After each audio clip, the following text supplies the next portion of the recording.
ನಮಸ್ಕಾರ. ಕರುನಾಡು ಟಿವಿ 13 ಸುದ್ದಿವಾಹಿನಿಗೆ ನಿಮಗೆಲ್ಲ ಸ್ವಾಗತ. ನಾನು ನಿಮ್ಮ ಕನ್ನಡತಿ ಹರ್ಷಿತಾ ವೈವಿ. ಮುಖ್ಯಾಂಶಗಳು: ಮಾನ್ಯ ಕೇಂದ್ರ ಸಚಿವರಾದ ಶ್ರೀ ಎಚ್.ಡಿ. ಕುಮಾರಸ್ವಾಮಿ ಅವರು ಇಂದು ದೆಹಲಿಯಲ್ಲಿ ಕೇಂದ್ರ ನಾಗರಿಕ ವಿಮಾನಯಾನ ಸಚಿವರಾದ ಶ್ರೀ ರಾಮ್ ಮೋಹನ್ ನಾಯ್ಡು ಅವರನ್ನು ಭೇಟಿ ಮಾಡಿದ್ದಾರೆ.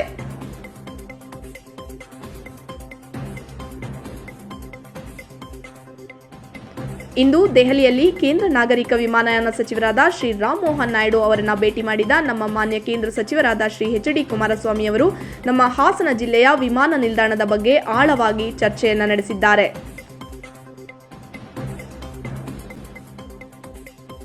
ಈ ಸಂದರ್ಭದಲ್ಲಿ ಶ್ರೀ ನಿಖಿಲ್ ಕುಮಾರಸ್ವಾಮಿ ಅವರು ಮತ್ತು ಕೋಲಾರ ಸಂಸದರಾದ ಶ್ರೀ ಮಲ್ಲೇಶ್ ಬಾಬು ಅವರು ಕೂಡ ಉಪಸ್ಥಿತರಿದ್ದರು.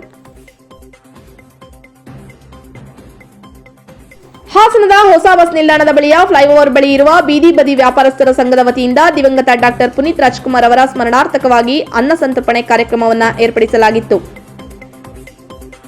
ಈ ಕಾರ್ಯಕ್ರಮದಲ್ಲಿ ಭಾಗವಹಿಸಿ ಶಾಸಕ ಎಚ್.ಪಿ. ಸ್ವರೂಪ್ ಪ್ರಕಾಶ್ ರವರು ಪುನೀತ್ ರಾಜ್ಕುಮಾರ್ ಅವರ ಸೇವೆ ಎಲ್ಲರಿಗೂ ಮಾದರಿ, ಅವರ ಸೇವೆಯಿಂದ ಪ್ರೇರೇಪಿತರಾಗಿ ಬೀದಿ ಬದಿ ವ್ಯಾಪಾರಿಗಳು ಕೂಡ ಅನ್ನದಾನದ ಜೊತೆಗೆ ಇನ್ನಿತರ ಸಮಾಜ ಸೇವಾ ಚಟುವಟಿಕೆಗಳಲ್ಲಿ ತೊಡಗಿಕೊಂಡಿರುವುದು ಶ್ಲಾಘನೀಯ. ಅವರ ಸೇವೆಗಳು ಇನ್ನಷ್ಟು ಹೆಚ್ಚಾಗಲಿ ಎಂದು ಆಶಿಸುತ್ತೇನೆ ಎಂದರು. ಬೀದಿ ಬದಿ ವ್ಯಾಪಾರಸ್ಥರ ಹಲವು ದಿನಗಳ ಬೇಡಿಕೆಯಾಗಿರುವ ಫುಡ್ ಕೋರ್ಟ್ ನಿರ್ಮಾಣದ ಬೇಡಿಕೆಯನ್ನು ಅತಿ ಶೀಘ್ರವಾಗಿ ನೆರವೇರಿಸಲಾಗುವುದು. ಈಗಾಗಲೇ ನಗರಸಭೆ ಅಧ್ಯಕ್ಷರು ಹಾಗೂ ಅಧಿಕಾರಿಗಳ ಜೊತೆಗೆ ಮಾತನಾಡಲಾಗಿದ್ದು, ಗುಣಮಟ್ಟದ ಕಾಮಗಾರಿಯೊಂದಿಗೆ ಮೂಲಭೂತ ಸೌಕರ್ಯಗಳನ್ನು ಒಳಗೊಂಡ ವಿನೂತನ ಮಾದರಿಯ ಫುಡ್ ಕೋರ್ಟ್ ನಿರ್ಮಾಣ ಮಾಡಲಾಗುವುದು ಎಂದು ತಿಳಿಸಿದರು.